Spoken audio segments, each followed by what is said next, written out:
नमस्कार साथियों। क्या आपने कभी महसूस किया है कि दिमाग एक ही बात को बार बार सोचता रहता है?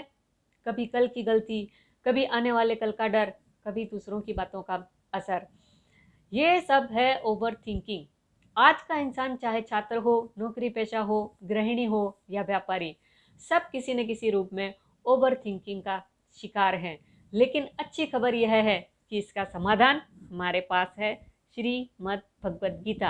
हाँ दोस्तों, वही गीता जिसे भगवान श्री कृष्ण ने अर्जुन को युद्ध भूमि में सुनाई थी।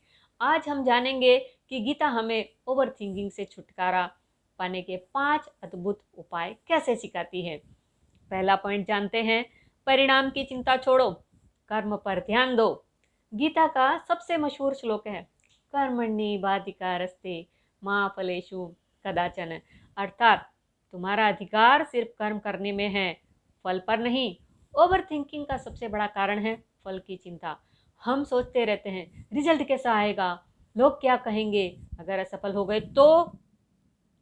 पर कृष्ण कहते हैं कर्म करो, परिणाम अपने आप आएगा। इसलिए अगर आप ओवर थिंकिंग से बचना चाहते हैं तो रोज अपने काम पर फोकस कीजिए, रिजल्ट पर नहीं। दूसरा सीखते हैं, मन को संतुलित करो। असली योग यही है। गीता कहती है समत्वम योग उच्चयते, मतलब हर परिस्थिति में मन को संतुलित रखना ही योग है। ओवर थिंकिंग तब होती है जब मन असंतुलित हो जाता है। छोटी सी गलती पर घंटों पछताना, भविष्य की अनजानी चिंता करना, दूसरों की तुलना करके खुद को कोसना। लेकिन अगर हम संतुलित रहना सीख ले तो न दुख हमें गिरा पाएगा, न सुख हमें बहा पाएगा।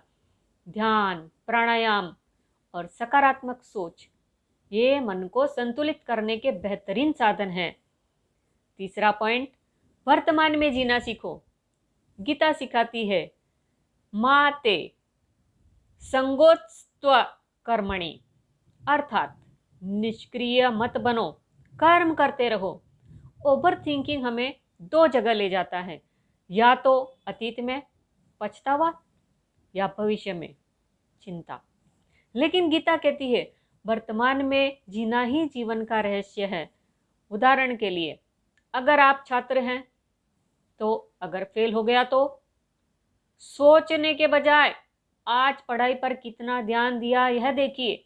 अगर आप जॉब में हैं तो प्रमोशन कब मिलेगा, सोचने के बजाय आज अपने काम को कितना बेहतर किया यह सोचिए। चौथा पॉइंट, नकारात्मक भावनाओं पर नियंत्रण। गीता कहती है क्रोधात् भवति सम्मोहः, सम्मोहात् स्मृति विभ्रमः, अर्थात क्रोध से मोह पैदा होता है और मोह से भ्रम, और भ्रम से बुद्धि नष्ट हो जाती है। ओवर थिंकिंग का सीधा रिश्ता है नकारात्मक भावनाओं से। गुस्सा, ईर्ष्या, डर, असुरक्षा, जब ये भावनाएं दिमाग पर हावी हो जाती है तो इंसान सोचता ही चला जाता है। गीता कहती है इन भावनाओं पर संयम रखो। इसके लिए थोड़ी देर सुबह ध्यान करो, गहरी सांस लो और हर दिन अपने मन को पॉजिटिव एफर्मेशंस दो। पांचवा पॉइंट समझते हैं, जीवन का उद्देश्य पहचानो। गीता का संदेश है स्वधर्मे निधनम श्रेयः, यानी अपने धर्म, अपने कर्तव्य का पालन करना सबसे बड़ा काम है। ओवर थिंकिंग तब बढ़ता है जब हमें अपने जीवन का मकसद साफ नहीं होता है। अगर हमें पता है कि हमारा लक्ष्य क्या है, अगर हमें पता है कि हमें किस दिशा में चलना है, तो हमारा मन बेवजह की उलझनों में नहीं फंसेगा। गीता हमें सिखाती है अपने लक्ष्य को पहचानो और उसी दिशा में आगे बढ़ो। प्रैक्टिकल टिप्स, गीता से प्रेरित आसान उपाय सीखते हैं। हर दिन गीता का एक श्लोक पढ़ें, यह मन को सकारात्मक ऊर्जा देगा। ध्यान और प्राणायाम करें, यह विचारों को स्थिर करेगा। डायरी लिखें, अपने विचार कागज पर उतारने से दिमाग हल्का हो जाता है। हर काम की शुरुआत मैं कर्म पर ध्यान दूंगा, फल पर नहीं, इस संकल्प से करें। अंत में निष्कर्ष पर डिस्कस कर लेते हैं। दोस्तों, ओवर थिंकिंग की समस्या आधुनिक नहीं है।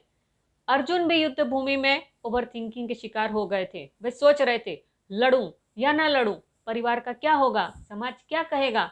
लेकिन श्री कृष्ण ने गीता के उपदेश से उन्हें समझाया कि कर्म ही धर्म है, संतुलन ही योग है और वर्तमान ही जीवन है।